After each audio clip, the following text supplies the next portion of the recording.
Olá pessoal, como é que vocês estão?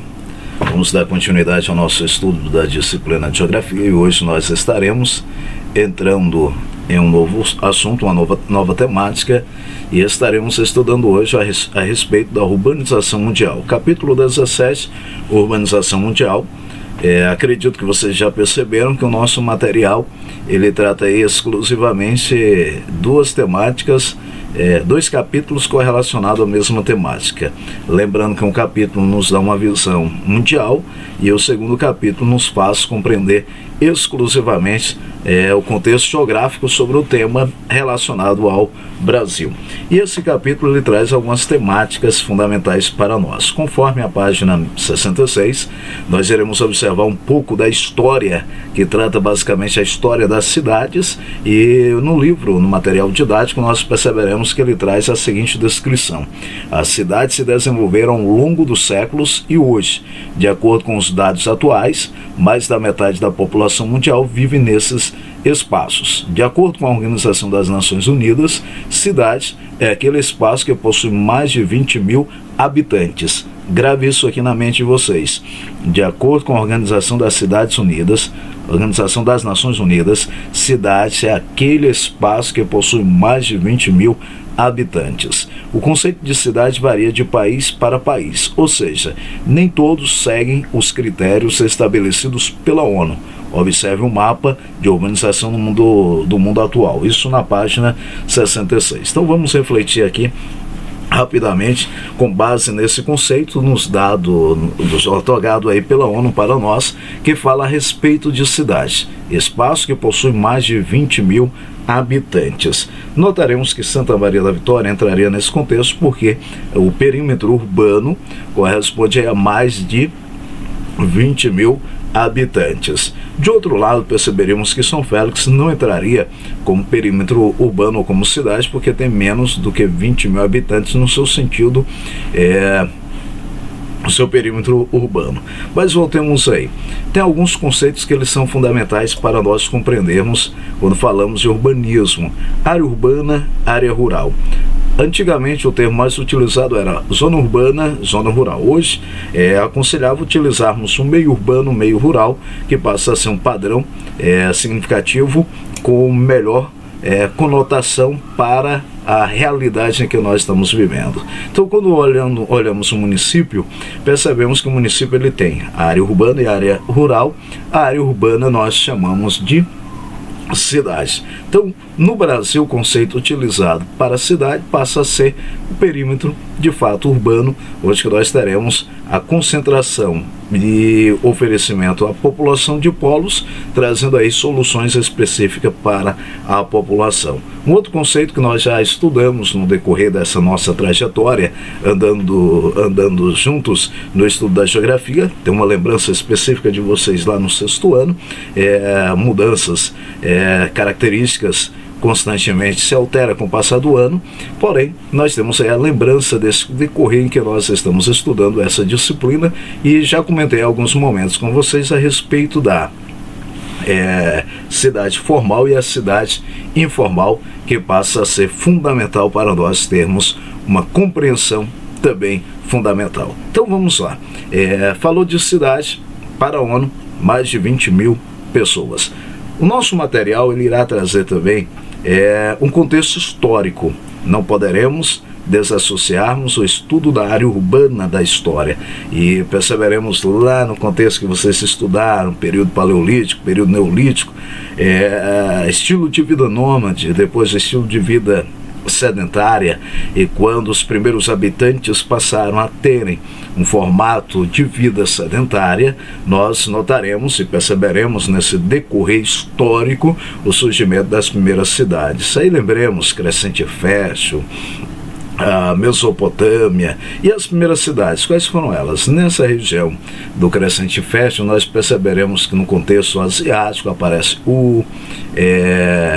uma das cidades mais antigas lá na região dos rios, entre os rios Tigres e Eufrates, que é o significado de Mesopotâmia. Então perceberemos lá o surgimento das primeiras cidades em si. Então o contexto histórico das cidades, eles passam a ser fundamental. O material de vocês traz uma outra colocação importante que corresponde ao planejamento urbano. E quando falamos do planejamento urbano, na página 68, eu peço que vocês marquem aí no livro de vocês e escrevam como importante, porque aí tem um cenário descritivo histórico que mostra o surgimento dessa ideia básica do planejamento urbano. Um dos modelos mais famosos de planejamento urbano é o que ocorreu em Paris, capital da França. A experiência francesa começou pelas ações do prefeito Barão Georges, o qual promoveu uma verdadeira reforma urbana na cidade. Dentre suas ações destacam-se a legalização da apropriação de imóveis particulares, as melhorias sanitárias, as avenidas largas, os equipamentos urbanos, praças, escolas, iluminação, abastecimento de água, gás, transporte público, exemplo ônibus, no período que era puxado a cavalo. Essas transformações ocorreram em 20 anos, de 1851 a 1870, e em geral tiveram uma preocupação estética com o embelezamento da cidade. Aí voltemos à cidade formal, organizada, bem planejada. Aí é uma breve introdução para nós compreendermos de fato o contexto que trata sobre o estudo direto desta temática, a urbanização urbana. Agora vamos lá, acompanhe visualizando aí esse material que vai trazer para nós algumas descrições fundamentais que vai nos auxiliar na compreensão desse capítulo. Hierarquia urbana. Ao falarmos da hierarquia urbana, primeiramente nós temos aí a hierarquia urbana diz respeito ao modo como as cidades se organizam, a ordem de organização entre elas. A hierarquia urbana manifesta a relação de dependência entre cidades. Como as cidades, elas possuem a dependência uma das outras. De modo geral, a hierarquia urbana revela um certo grau de importância de cada cidade, ou ainda a sua função diante de um conjunto de cidades. Então, falou de hierarquia, nós temos um conjunto de cidades e um envolvimento direto destas cidades, uma relação direta entre elas. E aí aparece para nós em destaque primeiro megalópolis. Quando falamos em megalópolis, devemos entender que trata do resultado da união de duas ou mais metrópoles. Megalópolis, duas ou mais metrópoles estão unidas, revelando a existência de um espaço superurbanizado. Existem diversos exemplos de megalópolis. Um grande exemplo aí, como Chicago e Pittsburgh, que passam a caracterizar aí estas megalópolis. Continuando, megalópolis, nós temos então a união de duas ou mais metrópoles. Vem lá em seguida cidades globais. As cidades globais, elas possuem três divisões. Primeira, nós temos a divisão alfa.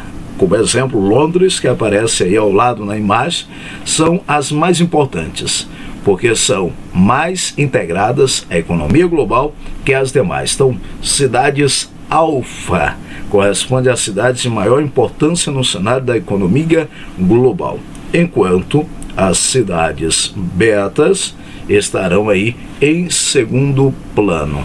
Exemplo, a imagem São Paulo é um exemplo de cidade global beta, que são cidades que ligam a regiões econômicas secundárias à economia mundial. Então, as alfa, regiões econômicas primárias, as betas, correspondente aí a secundárias. E aí aparecem as cidades globais, gama, são aquelas que ligam regiões econômicas menores à economia mundial, como Osaka, no Japão. Então nós temos aí, até então, metrópoles, no contexto da análise, a junção dessas metrópoles, nós teremos aí um conceito novo dentro do urbanismo, a divisão das cidades em sua hierarquia em três, alfa, beta e gama, e essas importâncias traz para nós um entendimento direto da junção das cidades, áreas urbanas e a sua compreensão no contexto global. Cidades globais relacionadas aí para nós no conceito de megacidades. E quando falamos megacidade, não são definidas de acordo com suas funções na hierarquia urbana, mas pelo número de habitantes. Megacidade, uma população superior aí a 10 milhões de habitantes, como Tóquio, que é a maior megacidade do planeta. Então nós temos aí megacidade, mais de 10 milhões de habitantes. As cidades globais, e aí traz mais uma vez para nós descrições de megacidades. São marcadas pela grande população, superior a 10 milhões de habitantes, podem ser formadas a partir de um processo denominado conurbação, quando duas ou mais cidades formam uma única mancha urbana, ou seja, o encontro de um perímetro urbano de uma cidade A com uma cidade B, nós chamamos de conurbação. Imaginemos Santa Maria da Vitória encontrando com o centro urbano de Correntina. O que aconteceu? Uma conurbação, um encontro entre duas áreas urbanas de cidades distintas. No Brasil, além de São Paulo e Rio de Janeiro, também é uma megacidade. Belo Horizonte e Porto Alegre podem alcançar esse status em breve, pelo processo do aumento populacional. Lembrando aí, 10 milhões de habitantes. No Brasil, poderemos trazer uma associação ao próximo capítulo, metrópoles nacionais. E aí aparece para nós, o IBGE descreve 2 níveis de metrópoles nacionais: a grande metrópole nacional, São Paulo, e a metrópole nacional, Rio de Janeiro. Cidades com influência reconhecida no país.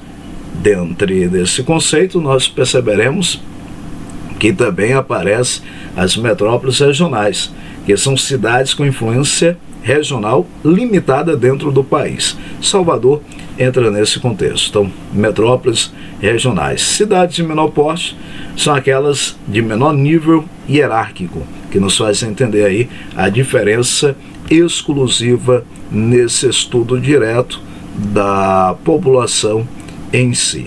Vamos lá para mais uma parte aqui para entendermos esse contexto do estudo da urbanização. Vamos falar de mobilidade urbana, e aí vem para nós. O que é mobilidade urbana? Faz referência às condições de deslocamento de pessoas e bens pela cidade para a realização de atividades cotidianas. Geralmente o termo é utilizado para designar o trânsito de veículos e pedestres através de transporte individual ou transporte público. Um segundo ponto a observar: o que dificulta a mobilidade urbana? O privilégio do transporte individual sobre o público é o principal fator que dificulta a mobilidade urbana. E, em terceiro, um ponto a ser analisado também por nós, se existe alguma lei que regula a mobilidade urbana. E aí nós temos a Lei 12.587. Estabelece as diretrizes para uma política nacional de mobilidade urbana. A Constituição de 1988 já abordava a liberdade de locomoção como direito fundamental, mas a Lei de Mobilidade só foi sancionada em 2012. A lei diz que deve haver prioridade dos modos de transporte não motorizados sobre os motorizados e do serviço de transporte público coletivo sobre o transporte individual motorizado. E quarto, aparece para nós o que fazer para melhorar a mobilidade urbana. E aí nós temos, essa é a prioridade. Transporte individual é causa determinante na má qualidade da mobilidade urbana. Parece evidente que investir no serviço público individual de qualidade é o passo mais importante nesse contexto. E em quinto, o que significa diversificar os modais de transporte? Lembrando aí, modais são os meios utilizados para o transporte. Então, o que significa diversificar? E aí nós temos, para transporte passageiro de cargas, o Brasil privilegiou o modelo rodoviário para incentivar a indústria automobilística e desprezou o transporte ferroviário de cargas e passageiros, além do transporte fluvial e marítimo, que é bastante utilizado no caso do Brasil, na região do norte. E em sexto, nós temos por que melhorar as calçadas. Nós temos aí calçadas desapropriadas para o uso de pedestres. Então precisamos melhorar. Por quê? Calçadas com boa qualidade são fundamentais para a mobilidade urbana sustentável, porque proporciona condições ideais para a circulação dos pedestres, segundo dados do IBGE em 2010. Estima-se que no Brasil cerca de 30% das viagens do dia a dia sejam realizadas a pé. E em sétimo nós temos as ciclovias, são alternativas para aprimorar a mobilidade urbana em grandes e médias cidades, pois quanto maior a quantidade de bicicletas em circulação, menor o número de carros nas ruas. E por que bairros autossuficientes? Os bairros autossuficientes são aqueles em que os moradores encontram praticamente tudo de que necessita: trabalho, moradia, lazer, comércio e o serviço, facilitando aí a mobilidade. E o pedágio urbano, grandes cidades como Londres, Nova York, Estocolmo já passaram a restringir o trânsito de carros pelo centro. É o chamado pedágio urbano. Ao contrário do rodoviário, não tem guichês e cancelas. Ele é registrado através de radares eletrônicos e pode ser pago diariamente ou mensalmente. A ideia aqui é taxar o motorista não apenas pelo uso da via, mas também por prejuízos que o ato de tirar o carro da garagem possa ocasionar, como os enormes congestionamentos ou atrapalhar o fluxo de bens de consumo. E aí nós temos o 10º, e o que mais se pode fazer quando a temática é mobilidade urbana: estabelecer horários mais flexíveis para trabalho ou estimular o trabalho em casa. E a pandemia está fazendo isso. As aulas ministradas em casa, estudo. Aí vamos para um café? Sistema de transporte compartilhado, pensar em sistemas de entregas com drones, tudo de forma a melhorar a logística de deslocamento de pessoas e cargas. Então, mobilidade passa a ser uma temática, e aí nós temos mais um campo de estudo da engenharia. Então, quem está de olho na engenharia, olha aí, engenharia no contexto da análise da mobilidade urbana, engenharia de trânsito. Um forte abraço a vocês e continuemos com os nossos estudos, porque esse é o período de prepararmos para o vestibular. Forte abraço.